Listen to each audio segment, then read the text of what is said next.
तर size of मला पहिले हे सांगायचं त्या दिवशी जे साईज ऑफ डिस्ट्रीब्युशन होत्या ना पार्टिकल साईज म्हणजे कोर्स ॲग्रिगेट आणि फाईन ॲग्रिगेटच्या ज्या साईज होत्या ना त्या साईजमध्ये फाईन ॲग्रिगेटच्या साईज ज्या होत्या त्याच्यामध्ये नाही का आकडा बरोबर सांगायचा नव्हता त्याला.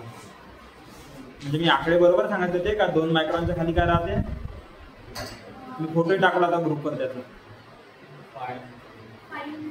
2 मायक्रॉनच्या खाली.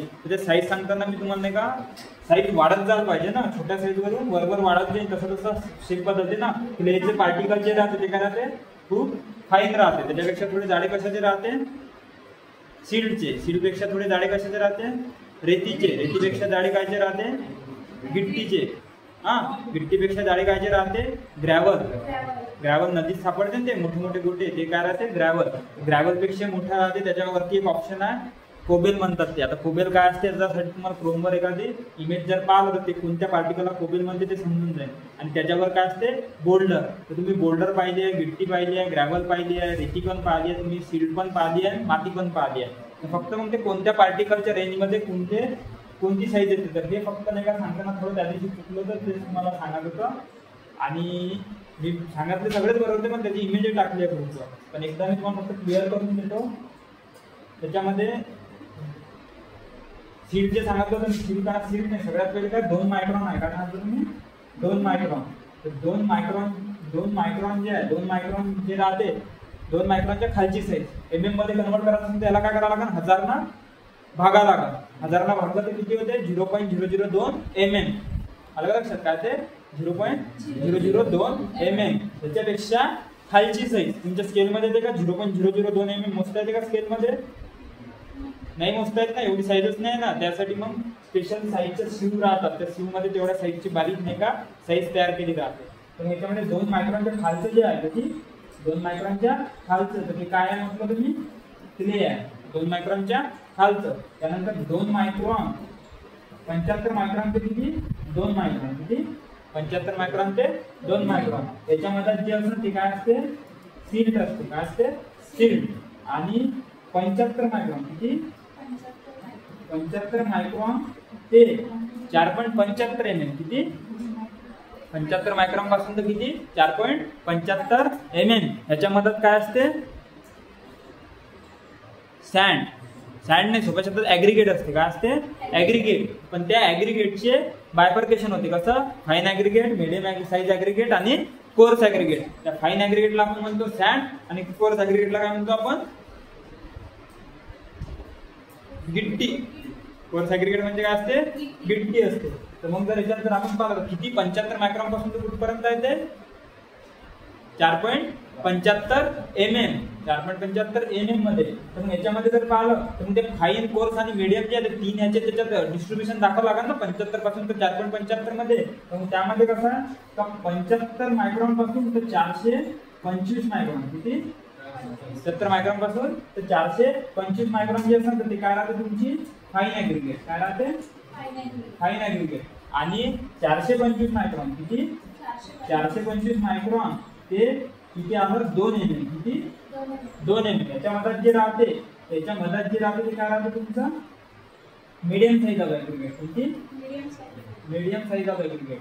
आणि ह्या 2 mm पासून किती 2 mm पासून तर 4.75 mm किती 4.75 mm. याच्यात जे साईज याच्यात जी ॲग्रिगेट राहते ती कोणती ॲग्रिगेट आहे कोर्स ॲग्रिगेट. कोणती कोर्स ॲग्रिगेट.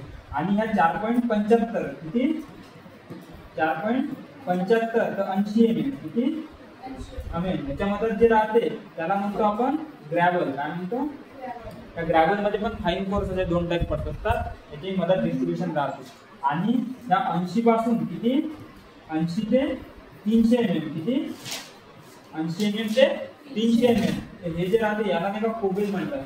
COBBEL कोबेल. तो कोबेल जे आहे ते कशात आहे ह्या साईज मध्ये राहते किती 80 ते 300 mm. आणि मोर दॅन 300 mm किती मोर दॅन 300 mm म्हणजे 300 mm म्हणजे 30 सेंटीमीटर. 30 सेंटीमीटर म्हणजे 1 फूट. तर 1 फूट साईजचा किती 1 फूट साईजचे जे मोठे मोठे राहते गोटे तुम्ही पाहिले असाल ना त्या गोट्याला काय म्हणतात बोल्डर.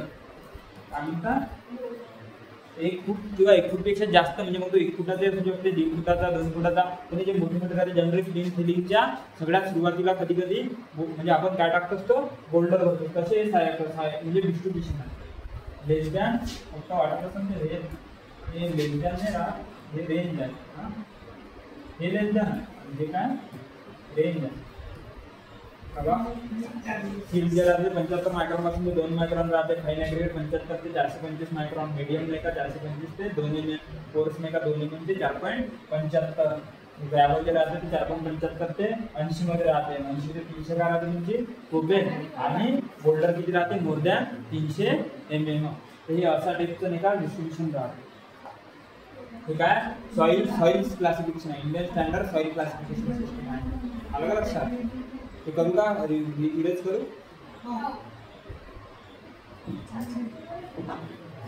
तसा याचा फोटो मी ग्रुपवर टाकलाच आहे.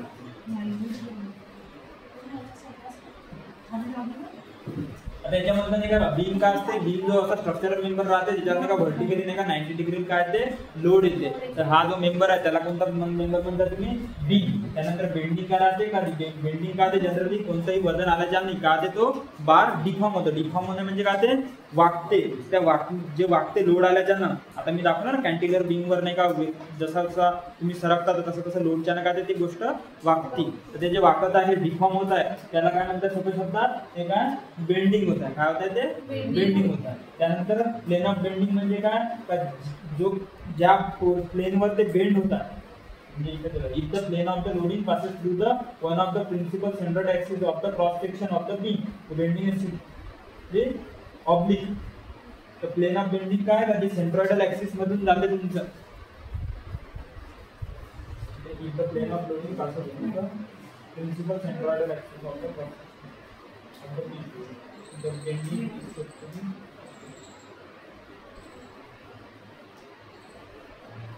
आता कसं आहे ना बेंडिंग प्लेन कोणता असते माहिती आहे का? आता जर सपोज नाही का हा जर तुमचा काय सपोज बीम आहे, काय हा बीम आहे आणि जेव्हा वजन येते ना वजन ही काय तुमची सेंट्रॉइडल सेंटरची ऍक्सिस आहे. याला कोणती ऍक्सिस म्हणता तुम्ही सेंट्रॉइडल ऍक्सिस. आणि जेव्हा वजन येते आता तुम्हाला डोळ्यांनी नाही दिसत डिफॉर्म होते तर जेव्हा बीम डोळ्यांनी दिसते का तेव्हा बीम जर तुम्हाला असं डिफॉर्म झालेला दिसून राहिला याचा अर्थ तुम्ही म्हणसान ते बिल्डिंग लगेच पडणार आहे. हेच होते ना. त्या घरात घुसतं का कोणी आतमध्ये जाते का त्याच्यात?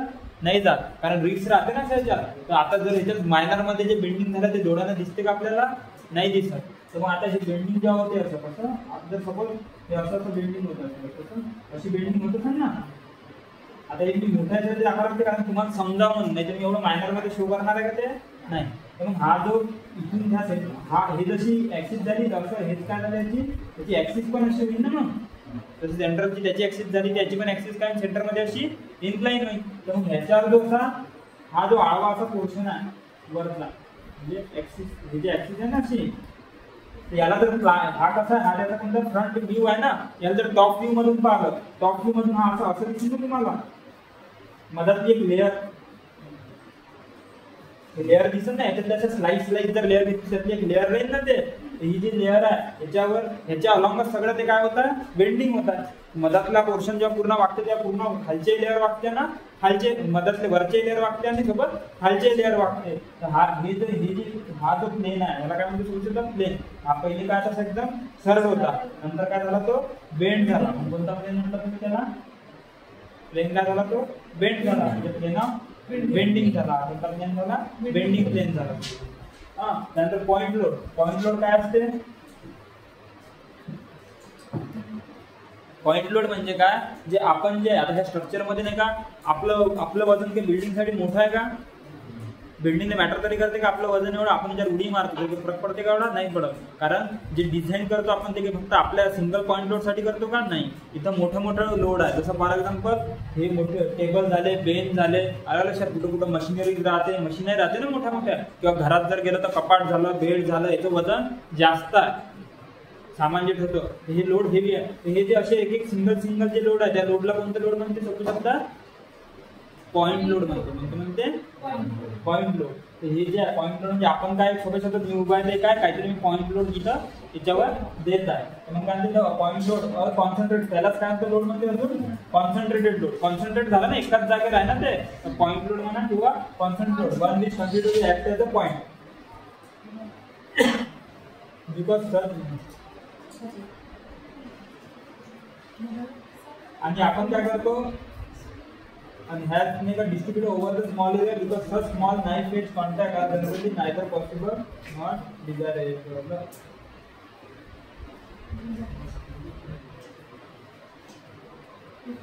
आपण काय म्हणते त्यांचं असं म्हणणं आहे का स्मॉल एरिया मध्ये आपण डिस्ट्रीब्यूट करतो. आता सांगायचं पॉइंटचा अर्थ काय होते इन ऍक्च्युअल ते फक्त एक्सप्लेन केलं त्यांनी. इन ऍक्च्युअल प्रॅक्टिस मध्ये म्हणते का पॉइंट लोड सारखी गोष्ट पॉसिबल नाही आहे. पॉइंट लोड सारखी गोष्ट पॉसिबल नाही काऊन कारण पॉइंट जो आहे पॉइंट केवढूसा राहते एवढूसा बारीक पॉइंट राहते ना. आता एवढ्या बारीक पॉइंट मधून आपलं पुरेच्या पुरं वजन जाते का माझं पुरं वजन जाऊ शकतं. मला उभं राहायला कमीत कमी 1/1 खुर्ची तर टाईल्स लागतेच ना. म्हणजे एक स्मॉल एरियामध्ये मी लोड काय करायला माझं डिस्ट्रीब्यूट करताय. त्या स्मॉल एरियात जरी लोड डिस्ट्रीब्यूट होतात तरी आपण त्याला काय म्हणताय पॉइंट लोड म्हणतात. छोट्या एरियात जे लोड डिस्ट्रीब्यूट होतात कारण त्यांनी काय म्हटलं स्मॉल नाईफ एज कॉन्टॅक्ट आहे generally neither possible not desirable. म्हणजे जे चाकू राहते नाईफ म्हणजे काय चाकूचा कसा तो पॉइंट आहे तेवढा पॉइंट मधून आपलं पुरं लोड जाऊ शकते का नाही जाऊ शकत. मग आपण तरी त्याला पॉइंट लोड आपलं जरी ओव्हरऑल 1/1 च्या टाईल्स जरी जाते तरी आपण त्याला काय कन्सिडर करता सोपे शब्द पॉइंट लोड कन्सिडर करता असं त्याचं म्हणणं. त्यानंतर डिस्ट्रीब्युटेड लोड म्हणजे काय राहते तर जे दोन टाईपचे लोड राहते. जर आता हे जे लोड आहे ना हे कोणतं लोड आहे सोपे शब्द कोणतं लोड आहे पॉइंट लोड आहे का पॉइंटवर लोड आहे ना हे पॉइंट लोड आहे हे पॉइंट लोड आहे. आणि डिस्ट्रीब्युटेड लोड म्हणजे काय जे असं ओव्हरऑल पूर्ण याच्यावर फैलते सांगायचं उद्देश काय ओव्हरऑल जे फैलते जे राहते ते कोणतं राहते डिस्ट्रीब्युट म्हणजे स्मॉल एरिया का distributed load is one which distributed over spread in some manner over the length of the beam. म्हणजे पुरेच्या पुऱ्या बीमवर जर लोड देत असेल कशाचा पुरेच्या पुऱ्या बीमवर जे लोड येईल ते कोणतं लोड झालं तुमचं डिस्ट्रीब्युटेड लोड. पॉइंट लोडला शो असं करते ना तर डिस्ट्रीब्युटेड लोडला शो करायचा सिम्बॉल कसा राहतो असा राहतो. हा सिम्बॉल जो आहे कोणासाठी राहतो डिस्ट्रीब्युटेड लोडसाठी. हाय डब्ल्यूचा आहे तोही डब्ल्यूचा फक्त काय राहतो याला डिस्ट्रीब्युटेड लोड म्हणतात आणि याला कोणतं म्हणतात पॉइंट वाला लोडला पॉइंट लोड म्हणतात. आला का लक्षात. त्यानंतर नाही इथे काय दिलं आहे का distributed load is the one which distribute spread in over manner the length beam is spread in uniform and said to be uniformly distributed load and abbreviated as a त्याला कसं कोणत्या सिम्बॉलने शो केलं जाते UDL म्हणतात uniformly distributed load. काय म्हणतात uniformly distributed load UDL. Point लोडला जसं ते शॉर्टकट काय त्याचा UDL. आणि कशात नोट शो केलं जाते किलोमीटर पर मीटर. म्हणजे याचं युनिट काय जसं पॉइंट लोडचं जे युनिट राहते पॉइंट लोड आहे 50 किलो सांगितलं मी 50 किलो म्हणजे किती न्यूटन झालं 500 न्यूटन. त्याचं युनिट काय ते पॉइंट लोडचे युनिट न्यूटन येते काय ते न्यूटन येते. आणि हे जेव्हा तुम्ही डिस्ट्रीब्युटेड लोडचा जर विचार करता डिस्ट्रीब्युटेडला नाही का तुम्ही UDL ह्या फॉर्म मध्ये ॲब्रिव्हिएट करता म्हणजे शॉर्ट फॉर्म त्याचा काय UDL. आणि UDL म्हणतात आणि त्याचं युनिट काय किलोमीटर पर मीटर. किलोमीटर किंवा म्हणजे तुम्ही म्हणा न्यूटन पर मीटर म्हणा भागेला यम आला ना इथं काय फक्त न्यूटन आहे पॉइंट लोड फक्त न्यूटन मध्ये दाखवलं जाते. म्हणजे काय न्यूटन किलो न्यूटन काही असो पण मीटर लागत आहे करायला नाही फक्त न्यूटन दाखवतात. हा त्या दोघांमध्ये फरक आहे. आणि दोन टाईपचे राहतात UDL म्हणजे युनिफॉर्मली डिस्ट्रीब्युटेड आणि एक नॉन युनिफॉर्मली डिस्ट्रीब्युटेड. इथे दिलं आहे युनिफॉर्मली आणि नॉन युनिफॉर्मली डिस्ट्रीब्युटेड लोडचा कसा फरक असते. आता जर एखादा बीम आहे तर त्यावर जर असं जे लोड टाकलं हे कोणतं लोड आहे UDL आहे का युनिफॉर्मली डिस्ट्रीब्युटेड लोड आहे. नॉन युनिफॉर्मली डिस्ट्रीब्युटेड बीम कसं राहते एक साइडनं वजन खूप आहे एक साइडनं कमी आहे. म्हणजे एखाद्या कॉर्नरला जर तुम्ही नाही का मोठं काही ठेवलं तर काय त्याचं मॅक्झिमम लोड मोठं वजनी सामान ठेवलं तर काय त्याचं लोड त्या सपोर्टवर जास्त जाईल आणि त्या ह्या सपोर्टवर येणार नाही का येईल ना. ह्या सपोर्ट आता इथं जर असं कोणतं इकडे जाणार नाही का जाईल पण इथं जास्त जाईल इकडं कमी जाईल. मग ते त्यांना म्हणजे इथं काय दिसत तुम्हाला इथं व्हॅल्यू काय त्याची जास्त आहे इथं काय कमी आहे ना. एका पॉईंट नंतर एकदम शेवटी तर 0 होऊन जाईल काहीच जाणार नाही पण मधामध्ये डिवाइड होईल ना असं. ते सांगायचं कोणतं लोड आहे नॉन युनिफॉर्मली डिस्ट्रीब्युटेड लोड. म्हणजे आता शेप कोणता ट्रायंग्युलर राहते ट्रॅपेझॉइडल राहते अशा टाईपचे शेपचे राहते लिहिले असं काय युनिफॉर्मली लोड ट्रायंग्युलर आहे ट्रायंग्युलर आणि ट्रॅपेझॉइडल डिस्ट्रीब्युशन राहते कसं. तर त्या लोडची कशी कंडिशन आहे त्याच्यावर ते डिपेंड करतं शेप ट्रायंग्युलर राहील का ट्रॅपेझॉइडल. याला काय लक्षात लोडचे दोन टाईप एक पॉइंट लोड राहतो आणि कोणता राहतो एक डिस्ट्रीब्युटेड लोड राहतो. डिस्ट्रीब्युटेड मध्ये बी नॉन युनिफॉर्म युनिफॉर्म असे दोन राहतात. आलं का लक्षात. त्यानंतर नाही का आता तुम्हाला लोड समजलं ना काय काय तुम्हाला बीम काय असते ते लक्षात आलं. त्यानंतर बेंडिंग काय असते ते लक्षात आलं बेंडिंग आलं लक्षात. त्यानंतर बेंडिंग प्लेन काय असते हे समजलं. त्यानंतर पॉइंट लोड काय आहे आणि दुसरं काय UDL काय म्हणजे डिस्ट्रीब्युटेड लोड काय. त्या डिस्ट्रीब्युटेड लोड मध्ये दोन आहे, दोन्ही UDL आहे, फक्त युनिफॉर्मली डिस्ट्रीब्युटेड आहे आणि नॉन युनिफॉर्म डिस्ट्रीब्युटेड असे दोन टाईपचे शिफ्ट आहेत. युनिफॉर्मली डिस्ट्रीब्युटेडचा तुम्ही रेक्टँग्युलर टाईपचा शेप तयार होते किंवा असा आलं लक्षात दाखवलं तसं. पण ट्रँग्युलर टाईपचा शेप किंवा ट्रापेझॉइडल टाईपचा शेप कोणत्या केसमध्ये तयार होता.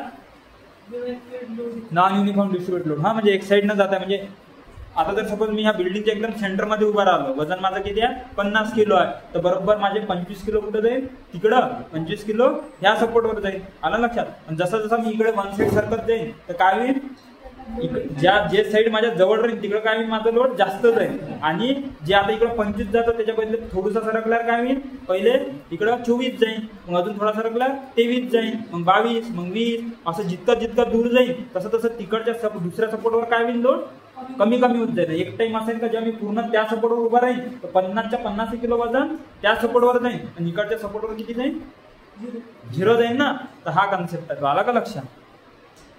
त्यानंतर टाइप ऑफ बीम जर पाहिलं तर हा जो बीम राहतो याला कोणता बीम म्हणतात, कॅन्टिलेव्हर बीम. आता क्लिअर झाला ना. आणि हा सिंपल कसा आहे, हा एज बार फिक्स आहे म्हणजे वॉल आहे किंवा वॉल मध्ये फिट केला तो एखादा बार राहते ना, तर एका कॅन्टिलेव्हर तुमचा सज्जा असंच असते ना वॉल मध्ये फिक्स. हे काय हे पॉईंट काय फिक्स आहे, हे काय बी फ्री आहे. सपोर्ट आहे का काही, त्याची लिमिट राहते. लेंथ ऑफ जे कॅन्टिलेव्हर राहते एका लिमिटच्या वर तुम्ही कॅन्टिलेव्हर घेतलात ते वजन का वाकन ना, त्याचे पण लिमिट राहते. जास्त तुम्ही समोर सज्जे घेता का, ज्यावेळेस नाही घराचा नाही का एका लिमिटच्या वर हे घेते कारण त्याला फोर्स घेता तुम्ही पाला ना वरती कॅलरी घेते लोक, तर मग समोर 2 कॉलम देऊनच द्यावं लागतं त्यांना.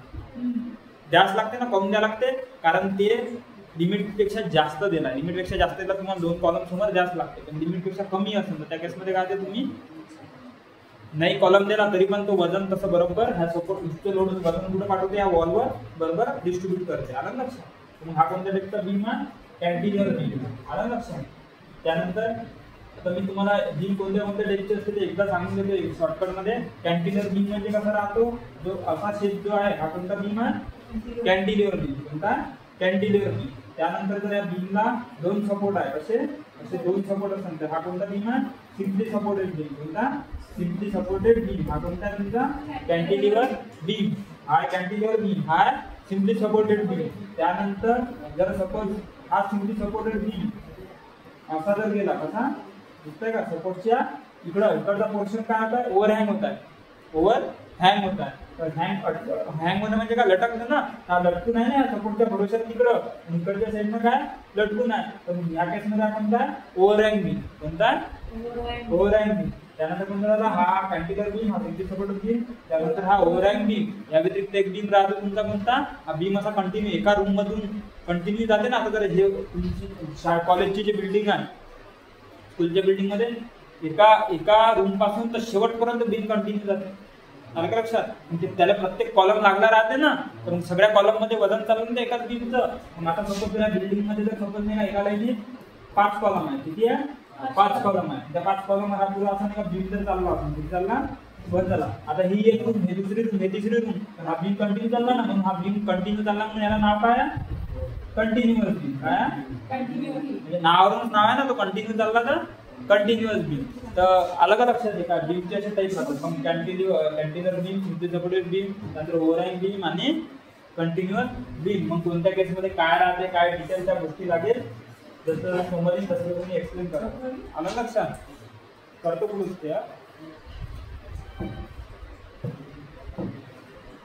तिथे दाखवलं इमेज पहा, कॅन्टिलेव्हर बीमची इमेज. हा त्यानंतर दुसरी इमेज कशाची आहे, सिम्पली सपोर्टेड बीम म्हटलं नाही का, 2 सपोर्ट एजला जर असेल त्याला कोणता बीम म्हणतात तुम्ही, सिम्पली सपोर्टेड बीम. ओव्हरहँग बीम दिसतात, ओव्हरहँग पोर्शन आहे, हा पोर्शन काय ओव्हरहँग आहे ना, हा एवढा पोर्शन सपोर्टेड स्पॅन आहे, त्याने सपोर्ट आहे इकडून नाही आहे. इनडायरेक्ट हा ह्याच्यासारखाच नाही का, कॅन्टिलेव्हर सारखा उलटा कॅन्टिलेव्हर इकडून नाही का फिक्स आहे, इकडं फ्री आहे ना हवे. तर हा कोणता ओव्हरहँग बीम. त्यानंतर फिक्स बीम म्हणजे काय, ज्याचे एंड दोन्ही साईडना फिक्स आहे. जसं फॉर एक्झाम्पल तुम्ही जिम मध्ये पाहतो तो रॉड राहते ना वॉल मध्ये फिक्स, त्याच्यात दोन्ही एंड काय त्याचे वॉल मध्ये फिक्स आहे, त्या कोणता बीम आहे, फिक्स बीम आहे. असे वेगवेगळे टाईपचे बीम आहे. कंटिन्युअस बीम दिसते एकापेक्षा जास्त सपोर्ट, म्हणजे सपोर्ट सांगण्यासाठी याला कॉलम आहे म्हणू शकतात, जे काही असेल स्ट्रक्चरनुसार, पण हे काय सपोर्ट आहे, म्हणजे काय एक समज त्याच्यावर बीम घेऊन. आलं लक्षात. त्या कोणता बीम आहे, कंटिन्युअस बीम. असे वेगवेगळे टाईपचे बीम आहे. त्यानंतर आता काय दिला reinforcement detail concrete mix and ratio. आता कॉन्क्रीट मिक्स आणि रेशो, आता कॉन्क्रीट मिक्स आणि रेशो तुम्ही तसे पाहिले आधीच कालच सांगितले होते ना मी. कॉन्क्रीट मिक्सचे रेशो होतं कसे, जसे M5 चे रेशो पाहिले तुम्ही, M10, M15, M20 concrete mix त्याचे सगळे तुम्ही रेशो बघितले. पण त्याच्याबद्दल तुम्ही याच्या डिटेल इन्फो आहे मटेरियल बद्दल, याच्याबद्दल पुन्हा इथे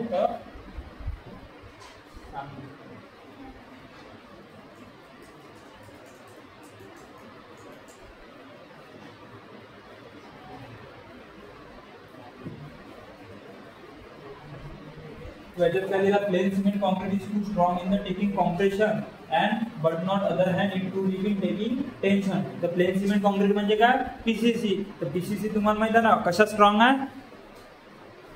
PCC कशा स्ट्रॉंग आहे, plain cement concrete PCC, RCC PCC.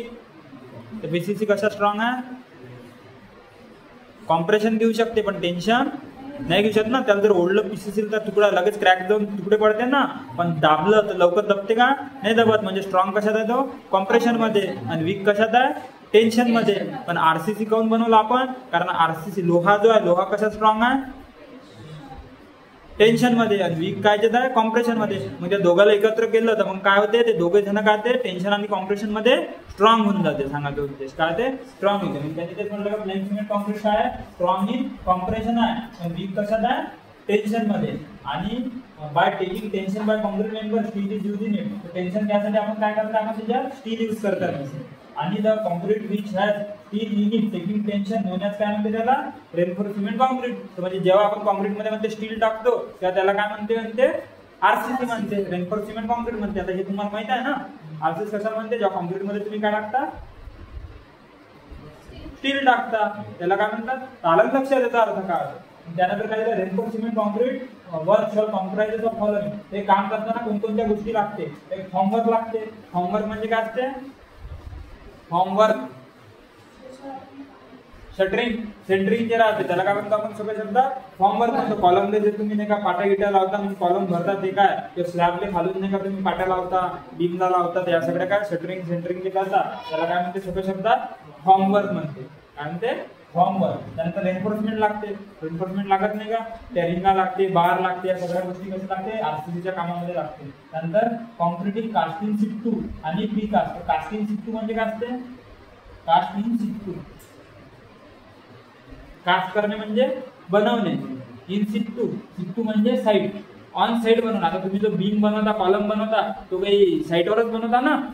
तर कास्टिंग सिक्टू कोण म्हणता, कारण तो तुम्ही कायच्यावर बनवता, साइटवर बनवता. आणि प्रीकास्ट म्हणजे काय, तो कुठून तरी बाहेर बनवतात मग तिथे घेऊन येतात. म्हणजे सांगितलं ना, ज्या केसमध्ये तुम्ही ब्रिजचे सेक्शन पाहिले मोठे मोठे, किंवा आजकाल नाही का कॉलम बी स्लॅब असे पण नाही का प्रीकास्ट तयार होऊन राहिले. म्हणजे साइटवर आणायचे, डायरेक्ट नटबोल्ट टाईट करून काय करायची, खोली तयार करायची. अशी पण गोष्टी पाहिल्या तुम्ही. मोठ्या मोठ्या बिल्डिंग नाही पण छोट्या मोठ्या रूम नाही का आजकाल अशा डायरेक्ट बाहेरून मॅन्युफॅक्चरिंग करून आणायच्या, ट्रकमध्ये लोड करून आणायच्या, आणि ऑन साइड काय करायचे, फक्त नटबोल्ट कसून डायरेक्ट रूम तयार होतात, एका दिवसात घर तयार. असे टाईपचे पण कन्स्ट्रक्शन आजकाल. त्याला कोणते म्हणतात, सोप्या शब्दात काय म्हणतात, प्रीकास्ट म्हणतात. काय म्हणतात, म्हणजे बाहेर कुठं तरी तयार आहे ते घेऊन यायचं. आणि जसं तुमचं नाही का डोअरची जे फ्रेम राहते, संडास बाथरूम मधली डोअरची फ्रेम तुम्ही पाहिली असेल ना, ते कॉन्क्रीटची राहते, कॉन्क्रीटची राहते ना, ते का तुम्ही जागेवर बनवली का, विकत आणली ना डायरेक्ट. म्हणजे ते ऑलरेडी काय होती, प्री कास्ट आधीच तयार करून आणली होती, कुठेतरी बाहेर बनवली होती. ऑन सिक्टू म्हणजे का, तुम्ही ती गोष्ट साईटवर बनवता. आलं का लक्षात, हा त्याच्यात फरक आहे. त्याचं मटेरियल काय दिलं, raw material for the concrete. काय कॉन्क्रीट बनवण्यासाठी कोणकोणते मटेरियल लागते, आधीच सांगितलं. वॉटर लागते, वॉटर जी 6 ते 8 मध्ये असली पाहिजे. सिमेंट लागते, सिमेंटचे ग्रेड सांगितले, टाईप ऑफ सिमेंट सांगितलं. नंतर फाईन अँड कोर्स ॲग्रिगेट, आधीच सांगितलं फाईन ॲग्रिगेट कोणती असते, कोर्स ॲग्रिगेट काय असते, त्याच्या साईज काय असते. आलं लक्षात. तर ह्या गोष्टी हे मटेरियल त्याच्यामध्ये लागते. त्यानंतर त्यांनी काय दिलं, स्टील रेन्फोर्समेंट मध्ये तुम्ही बघितलं का, वेगवेगळ्या टाईपचे स्टील आहे, माइल्ड स्टील आहे, HVAC आहे, TMT आहे. पुन्हा इथे काय आहे, पुन्हा ती गोष्ट रिपीट केली आहे, पुन्हा मध्ये रिपीट केले त्यांनी. म्हणजे यातलं जे जे मेन आहे ते लागेल मी एक्सप्लेन करतो, जे ऑलरेडी झाला ते पुन्हा सांगत नाही. त्यानंतर याच्यामध्ये काय देतात, वेगवेगळ्या टाईपचे नाही का, त्यांनी का बार जे राहते त्या बारला काय राहते, बॉन्ड राहते, बॉन्ड हुक राहते. तो हुक सांगितलं का मी, जेव्हा तुम्ही बार टाकता तो अटकला पाहिजे, फसून नसला पाहिजे, त्यासाठी काय बनवतो आपण, त्या वेगवेगळ्या टाईपच्या हुक बनवतो. ते 180 डिग्री वाली हुक होती. आलं लक्षात. त्याला स्टँडर्ड हुक म्हणतात. तुम्ही ही दिसताय ना, ही स्टँडर्ड हुक. ह्याचा फरक ही व्हॅल्यू काय होती आठवते का तुम्हाला,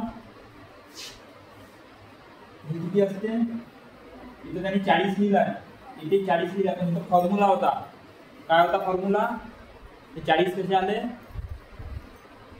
हा फॉर्म्युला आहे 4D, काय आहे 4D. जर सपोज हा 4D फॉर्म्युला आहे, इथं व्हॅल्यू 40 आहे, याचा अर्थ या बारची साईज किती एमएम आहे,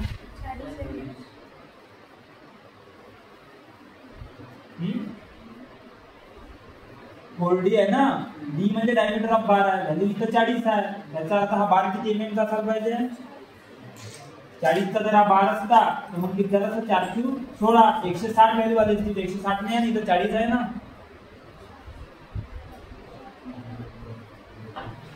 डी ची व्हॅल्यू किती असायला पाहिजे का, जेणेकरून तिथे 40 ना आकडा 10 असला पाहिजे ना, 10 एमएम चा जर बार नाही तर 10 गुणिला 4 किती होते 40, तर 40 आलं ना. जे डायमीटर ऑफ बार किती होता इथे 10 एमएम चा होता ना, असं तुम्ही काढू शकता व्हॅल्यू. आता काय सर 12 असताना इथे व्हॅल्यू किती असते, 12 48, तर काय व्हॅल्यू असते 48. काय त्यातली गॅप जी आहे किती आहे 40 एमएम, आणि लेंथ फक्त एक्स्ट्राची किती घ्यायची आहे तुम्हाला या पॉइंट पासून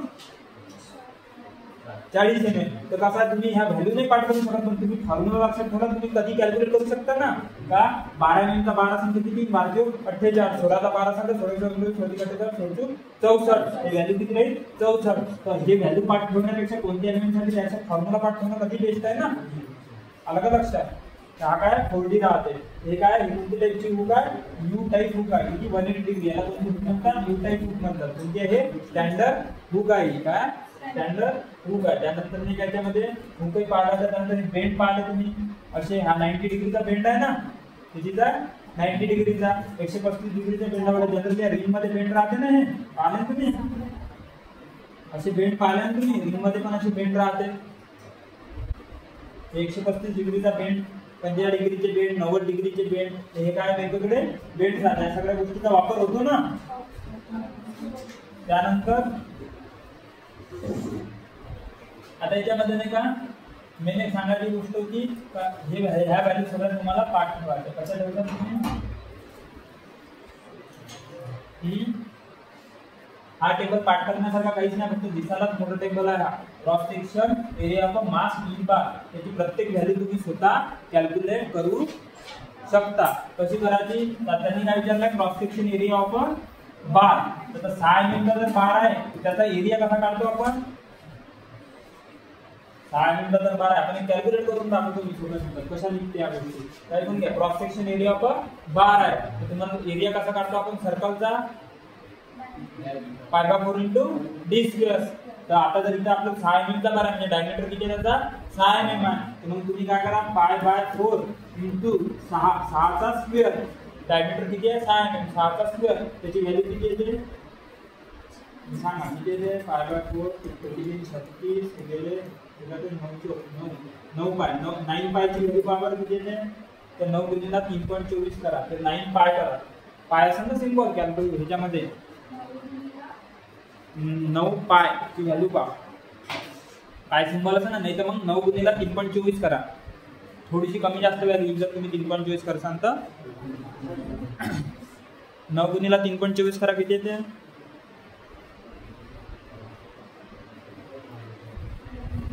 3.24,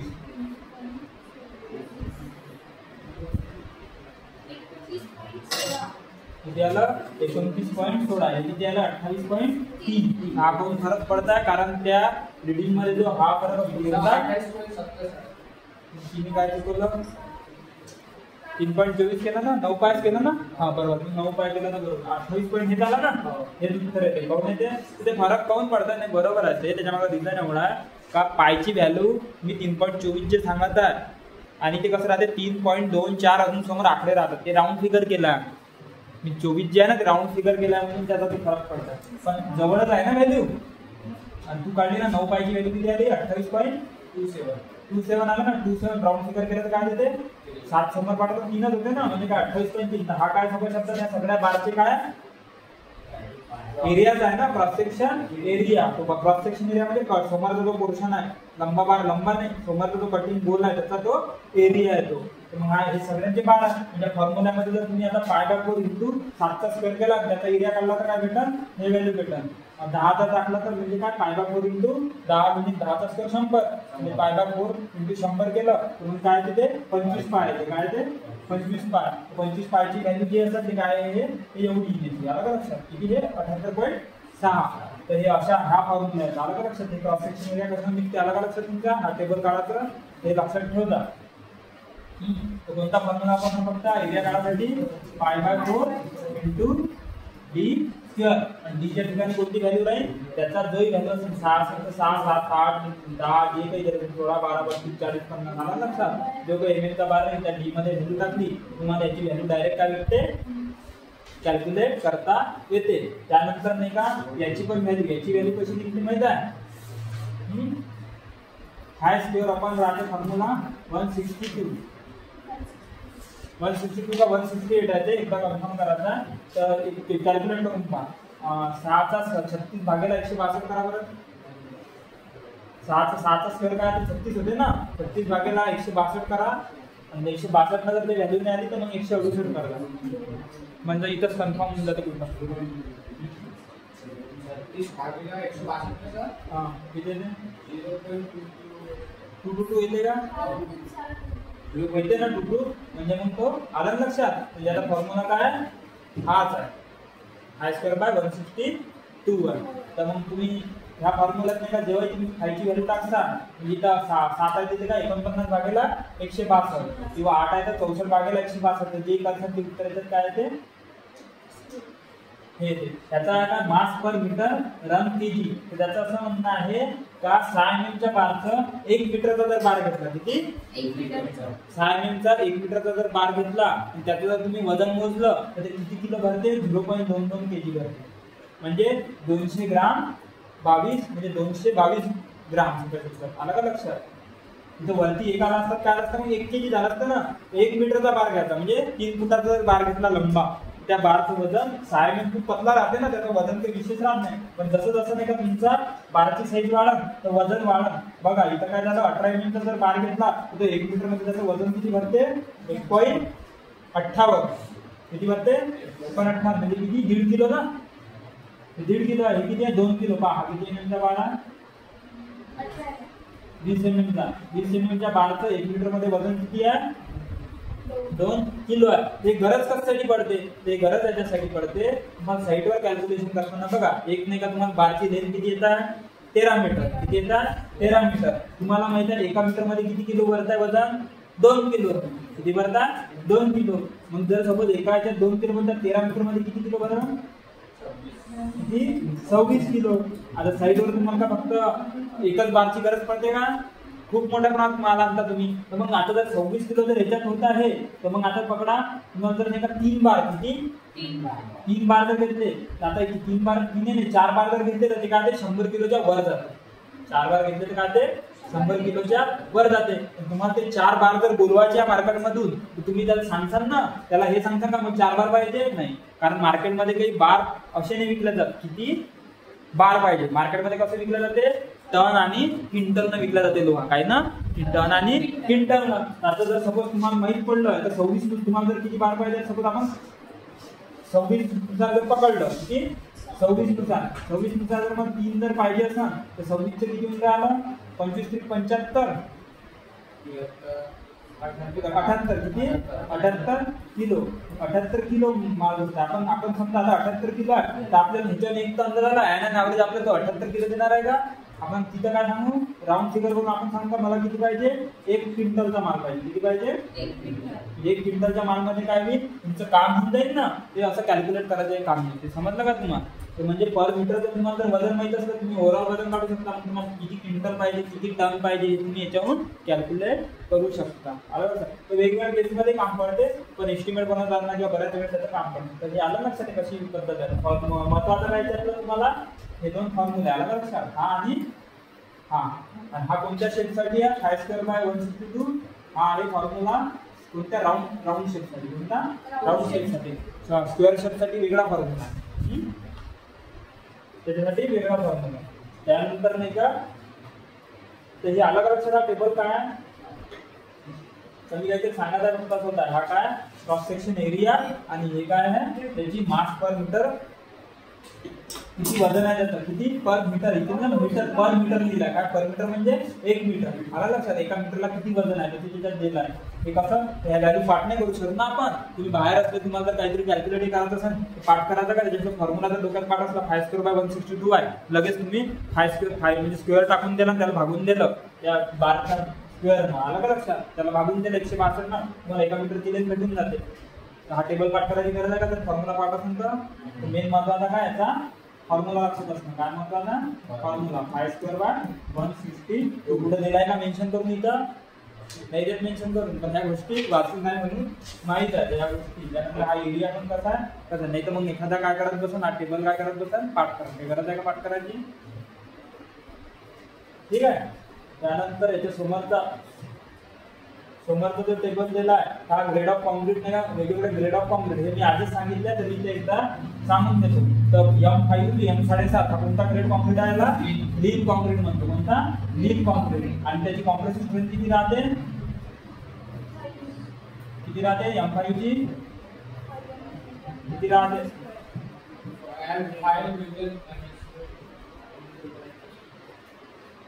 किती राहते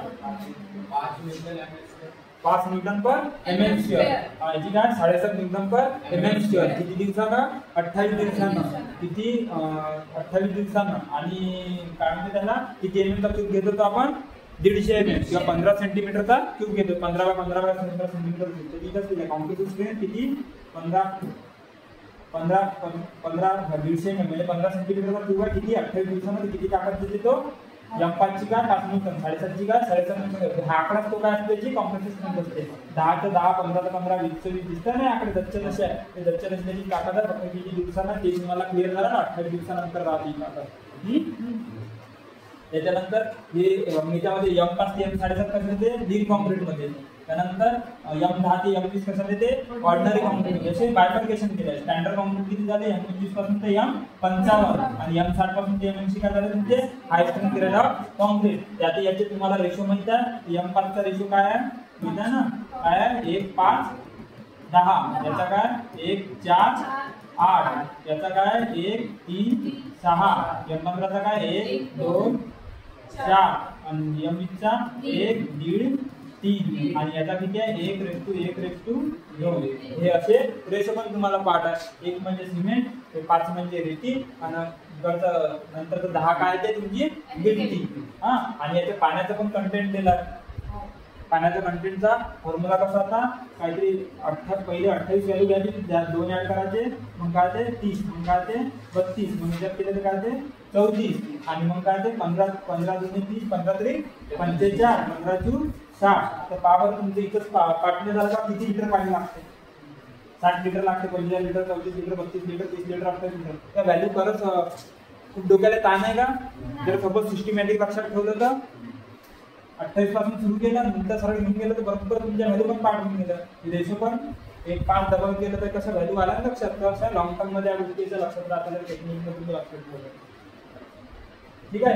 हे लक्षात आलं तुमच्या कोणत्या ग्रेड ऑफ कॉन्क्रीट कसे आहे. Lean grade of concrete, operation grade, standard grade आणि high strength grade of concrete. हा एक टेबल महत्वाचा आहे.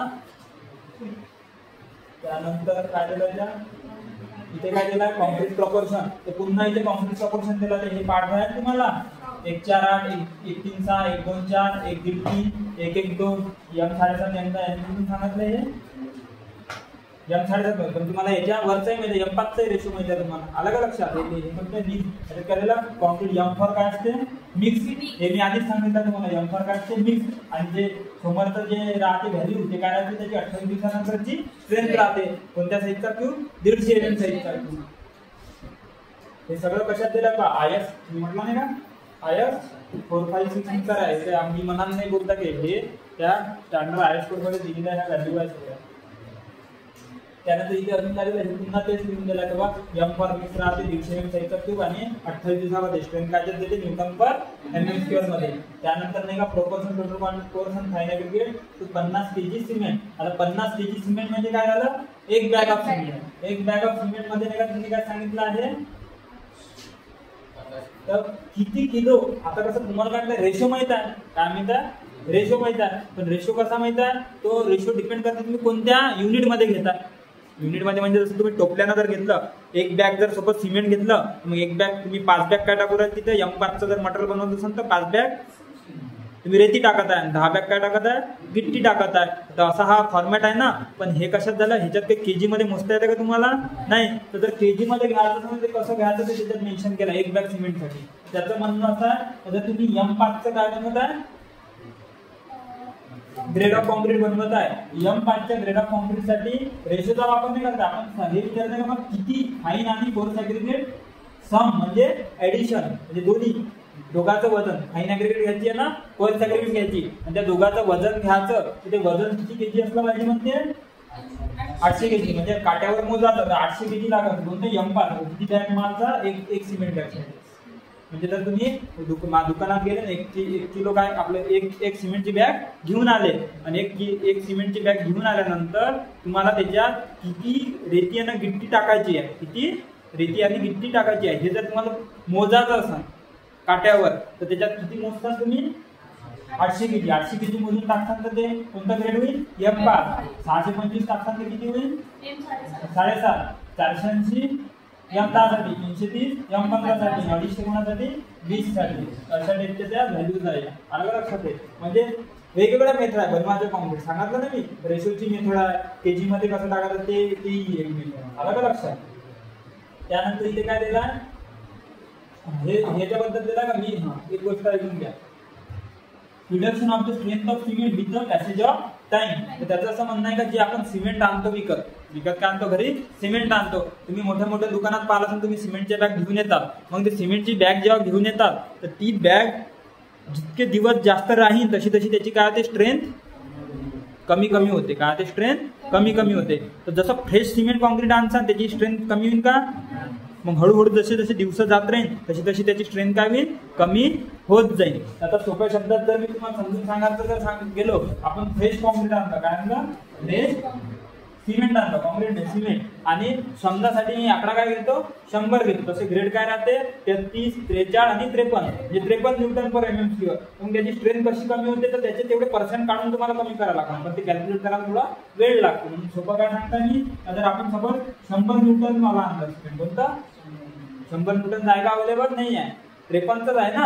आपण सपोज 100चं आणलं, अज्यूम करा कितीचं आणलं आपण, 100चं आणलं. त्याचं असं म्हणणं 100 न्यूटन पर mm² ताकद वाला जर आपण सिमेंट घेतलं तर पहिलं जेव्हा फ्रेश राहील त्यावेळेस ताकद काही कमी होईल का, नाही. किती राहील, 100च राहील. तर तो फ्रेश माल आहे. पण जसे 3 महिने जुनं झाले तर किती, 3 महिन्यापासून ते सिमेंट पडूनच होतं, तर 3 महिन्याची ताकद 100 वरून किती होईल, पॉवर 80 होईल. 20% रिडक्शन होणार. किती, 80 न्यूटन पर mm². 6 महिन्यानंतर त्याची ताकद कितीनं कमी होईल, 30 न.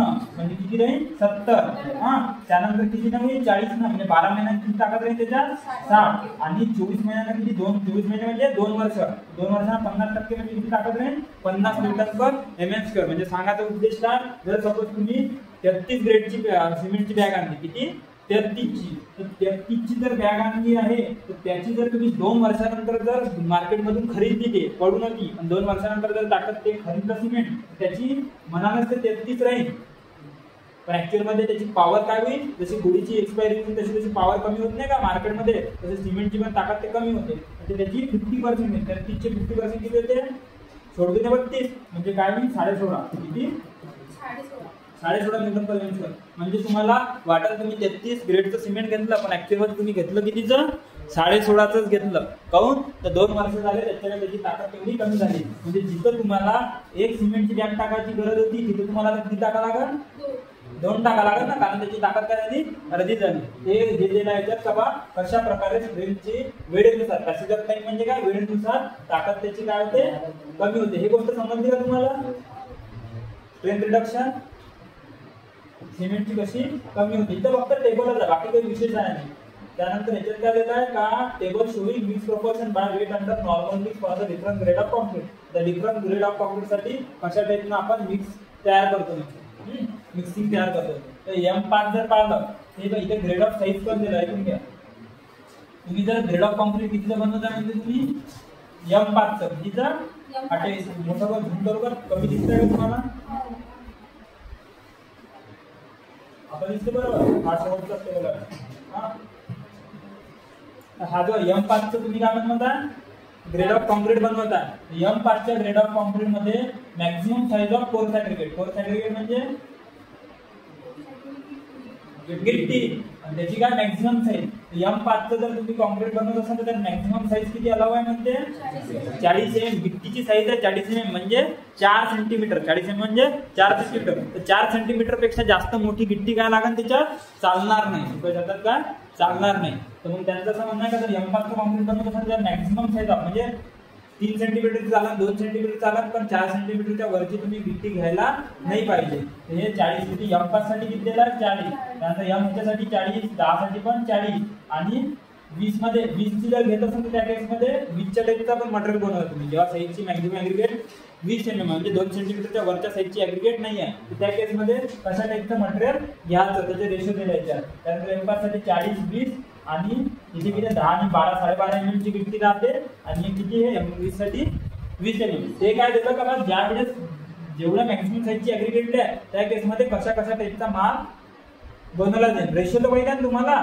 ते रेशो व्यतिरिक्त आहे एक्स्ट्राची गोष्ट आहे का वेगळी पद्धत आहे तुम्ही म्हणते नॉमिनल मिक्स मध्ये तर तुम्ही सोबत किती 50 किलो काय घेतला सिमेंट घेतलं म्हणजे एक बॅग सिमेंट जर घेतलं तर त्या केस मध्ये आतापर्यंत तुम्ही रेशो मध्ये कसं पाहत होतं 1:4:5 म्हणजे 1:4:8 1:5:10 हे पाहिलं होतं तर आता तुम्ही कसं खेळत आहे केजी मध्ये खेळत आहे केजी मध्ये जर खेळतो म्हटलं तर जर 5 केजी 50 तुम्ही हे घेता काय घेता सिमेंट घेता तर फाईन सँड किती घेता तुम्ही 230 किलो आणि गिट्टी किती घेता 570 तर रेशोच्या सोबत बऱ्यापैकी मॅच होईल 100% होईल नाही पण मॅच होते कसा होते पा मी तुम्हाला दाखवतो मॅच करून का पा M5 चा रेशो तुम्ही काय म्हणता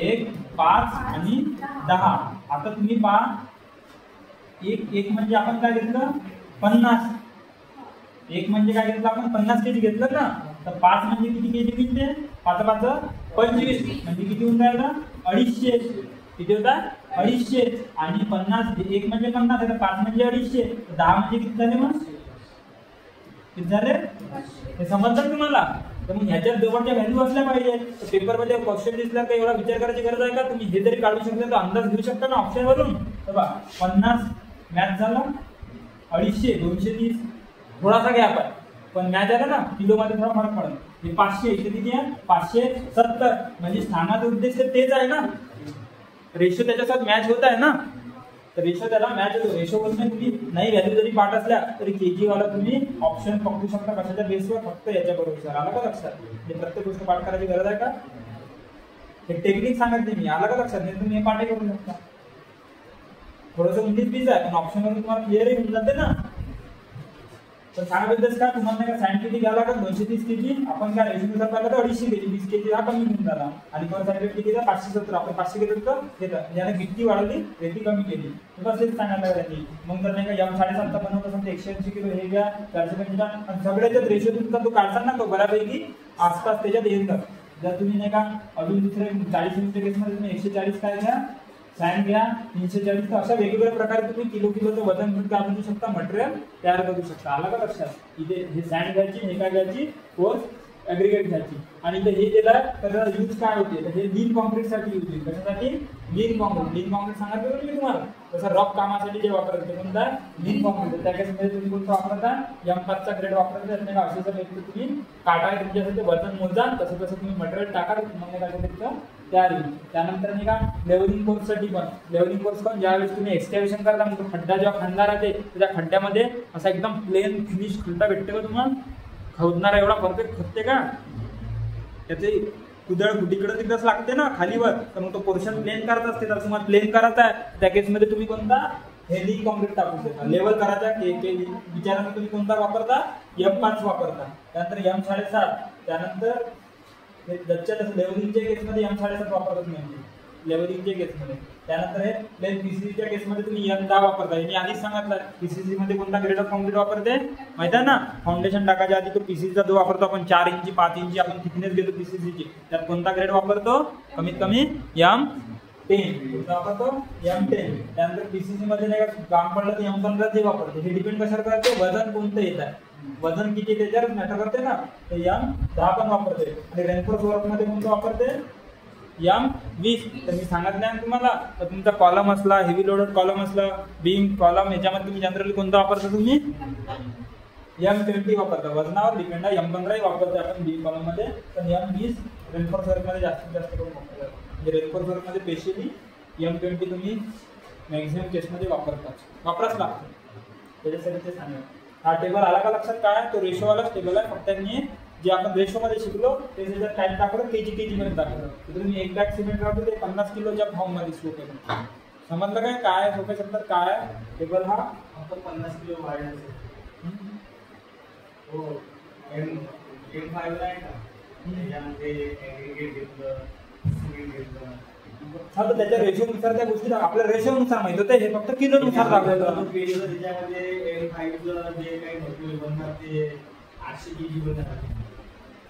800 kg बनायला पाहिजे म्हणून मी आता कॅल्क्युलेट केल्यामध्ये 850 दाखवलं. आता ते खालीवर थोडंफार होणार आहे ते, कारण हे जे आहे ना, हे कोणतं आहे, हे रेडीमिक्स प्लांटवरचं डिझाईन नाही. आलं का लक्षात, याच्यामध्ये थोडंफार केजीचा जो फरक पडतो ना तो पडणारच आहे. जे कॉन्क्रीट साईटवर मटेरियल बनवतो ते एक्झॅक्ट टचचं असं बनते का, आणि साईटवर कोणत्या टाईपची ॲग्रिगेट प्रत्येक एरियामध्ये एरियानुसार फरक पडतो ना. प्रत्येक एरिया सारखीच टाईपची ॲग्रिगेट येते का, सारखाच टाईपचं सिमेंट राहते का, रेतीत फरक पडते ना. ते स्ट्रेंथ हे खालीवर होत राहते. पण आपला काय टार्गेट राहते, आपण काऊन कॉन्क्रीटचे ट्यूब बनवत आहे का, आपण हे बघत आहे का त्या साईटवरचं जे मटेरियल आहे तिथच्या साईटवरचं मटेरियल घेऊन तिथून व्हॅल्यू कॅल्क्युलेट केल्यानंतर 5 Nm/mm² पेक्षा M5चं मटेरियल बनवत असेल तर कमी आला नाही पाहिजे, जास्तच आला पाहिजे. आलं लक्षात, हे आपलं टार्गेट राहते. आता जर सपोज तुम्ही इथं हे व्हॅल्यू दिले, ह्या व्हॅल्यू दिल्यानंतर तुम्ही काय केलं, कॉन्क्रीट बनवलं सपोज, आणि हे व्हॅल्यूनुसार कॉन्क्रीट बनवल्यानंतर तुम्ही त्याची स्ट्रेंथ चेक केली, ते जर सपोज 5च्या खाली आली तर तुम्ही ते रेशो वापरणार आहे का, हा नाही वापरणार का, तर कारण काय तर त्यांनी तेवढी स्ट्रेंथ येत नाही आहे, कमी येत आहे. मग तुम्हाला ह्याच्यामध्ये थोडं जास्त कमी जसे ऍडजस्ट करतो ना आपण, तर त्याच्यामध्ये कमी जास्त करावं लागते. ह्याच कमी जास्त करण्याच्या प्रोसेसला काय म्हणते, मिक्स डिझायनिंग. काय म्हणते, मिक्स डिझायनिंग. त्याच्यासाठी एक स्पेशल डिपार्टमेंटही आहे. प्रत्येकच ठिकाणी डिपार्टमेंट आहे. तर PWD मध्ये पण कन्स्ट्रक्शन चालतात, तिथे एक डिपार्टमेंट आहे का ते मिक्स डिझाईनचा रिपोर्ट देतात. त्या रिपोर्टमध्ये ते 7.5 बॅगला किती माल लागते त्याचं नाही का पूर्ण कॅल्क्युलेशन देतात. मग ते डिपेंड करते तुमच्याशी किती व्हॉल्यूमचा सिलेंडर आहे किंवा गाडी राहते ना आपली ती RMC प्लांटवाली, तशी ते मोठी ते tilting mixer, non tilting mixer राहते. मिक्सरमध्ये मग ते किती माल बसते त्याच्यानुसार आपण ते कॅल्क्युलेशन स्वतः करतो. 7.5 बॅगचा ते माल देते, मग आपल्याला 1 बॅगचा मालला किती लागेल तर ते आपण भागून कॅल्क्युलेट करू का, एवढा माल त्याला लागेल, एवढा किती करायचा. ते थोडं ऍडजस्टमेंट राहतं. कारण कॉन्क्रीट कसं राहते, आपण बनवतोय ना साईटवर ऑन जॉब.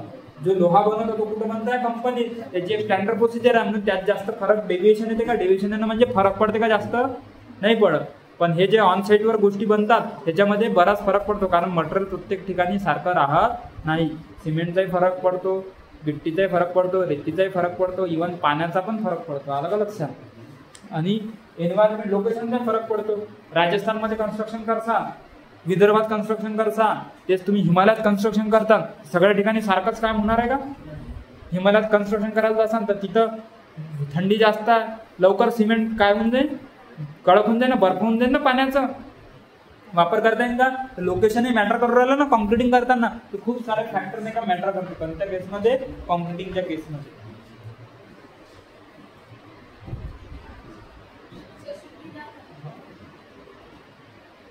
हे काय ते फॉर्मवर फॉर द कॉलम, हे फॉर्मवर जे आहे हे मी तुम्हाला सांगेन नंतर.